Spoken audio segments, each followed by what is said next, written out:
Tu veux venir avec moi prendre une photo, ma puce? Ah bah oui.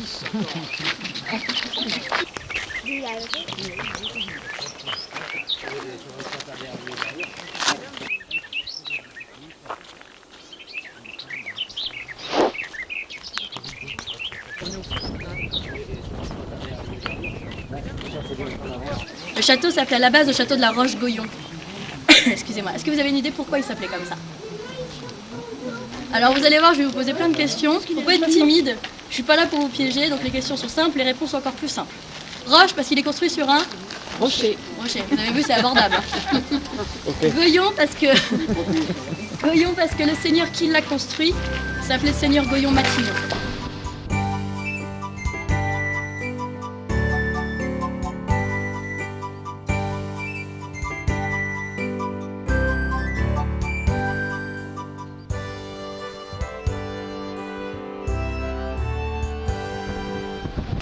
Peut-être certains d'entre vous, vous êtes passés par un village à 12 km d'ici qui s'appelle Matignon. Donc c'est un rapport, ce seigneur et ses ancêtres venaient de ce village-là. Il y a aussi un rapport avec l'hôtel Matignon de Paris. Donc c'est un seigneur Goyon-Matignon qui a acheté cet hôtel particulier, lui a donné le nom de son village et c'est resté, on a toujours notre hôtel Matignon. Donc voilà. Est-ce que vous savez grâce à qui, grâce à quoi le château est toujours ouvert à l'heure actuelle et en bon état? Alors oui, la famille, en effet, le château est privé, donc il appartient à un propriétaire. Mais le problème, c'est qu'il faut 600 000 € pour faire tourner le château à l'année.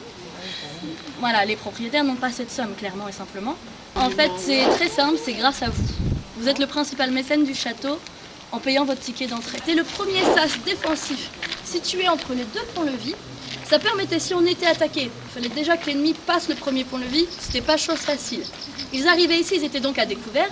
Ça permettait aux archers qui étaient en hauteur sur le premier châtelet de leur tirer dessus à vue, comme ça on faisait un petit tri dans les troupes ennemies. Ici vous êtes en présence d'un pont-levis à contrepoids balancé. Qu'est-ce que ça veut dire? Souvent dans les films on les voit à Valivelle, ici c'est beaucoup plus simple. On a besoin de 2 soldats. Un à ma place, un à la place de la dame. Madame, vous serez ma coéquipière. On tirait sur les chaînes que vous voyez là. Les chaînes au Moyen-Âge étaient beaucoup plus grandes évidemment. Donc on n'avait besoin que de 2 soldats de moyenne carrure qui se laissent tout leur poids dessus pour faire tomber quoi? Le contrepoids, cette pièce de bois qu'on a au-dessus de notre tête. Le contrepoids venait se loger contre la porte et automatiquement le levis se levait. Mais du coup ça faisait 3 portes à franchir. Le levis, les portes et le contrepoids. Donc 1597, ça sonne vraiment la fin du château. 17e siècle, Garangeau le transforme en fort, donc il tombe aux mains de l'État. Fin 19e, il n'y a plus de guerre, tous les bâtiments sont à ciel ouvert, donc l'État n'a pas d'argent et surtout pas d'intérêt de le rénover le château. Donc qu'est-ce que l'État va faire? Le vendre, exactement. Il va le vendre, il va s'en débarrasser. L'État va le vendre à 2 familles successives qui vont rien entreprendre jusqu'en 1931 où le château va rencontrer son sauveur. C'est donc le monsieur Jean des Longrets qui va racheter ce château. C'est toujours cette famille bretonne qui possède ce château, qui vit ici, donc ils habitent ici, dans le logis du gouverneur. C'est donc la seule partie que je ne ferai pas visiter. Alors le donjon, il date du XIVe siècle. Il est de forme circulaire comme vous pouvez le voir, mais il a une particularité. Il est évasé sur la base, on voit bien de ce côté-ci, vous voyez. Tout en haut, au niveau du parapet, on voit des fentes horizontales. Maëva, tu vois ces trous tout là-haut? Oui. Est-ce que tu te rappelles comment ça s'appelle? Parce que tu as appris ça à l'école, c'est sûr. C'est un nom super rigolo. Mais tu me promets que tu vas retenir. Ça s'appelle des machicoulis. Ah alors, vous savez bien que tu savais. Des machicoulis. Donc c'est par là que les soldats jetaient des pierres. Comme c'était évasé, du coup ça rebondissait et ça couvrait toute la surface. Donc c'est par là qu'on mettait des canons. Donc évidemment ça date d'après le 14e. Donc quel genre de canon? On mettait des tout petits canons qu'on appelle des coulevrines. Vous en avez une reproduction? Oui, il y en avait là-bas. Alors la reproduction que vous voyez, elle est à taille réelle. C'est pas un four à pizza. C'est pas un barbecue. C'est pas un four à pain. Non, parce que je l'entends fréquemment. C'est du four à pain, moi, ouais. C'est pas une crêperie. C'est un four à rougir les boulets de canon. Il date de 1793. Le but était donc de chauffer des boulets en fer pour les envoyer sur les navires ennemis qui, eux, étaient en bois pour qu'ils s'enflamment.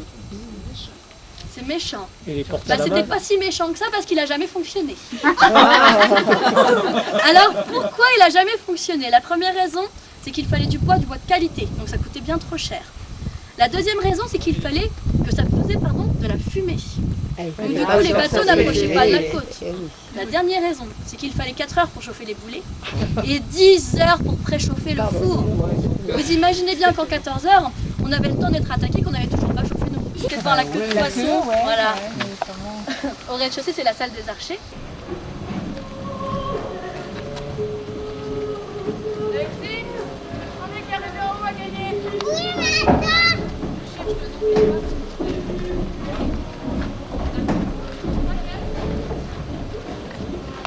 Au premier étage, la salle seigneuriale, donc c'est là où habitait le seigneur et son épouse.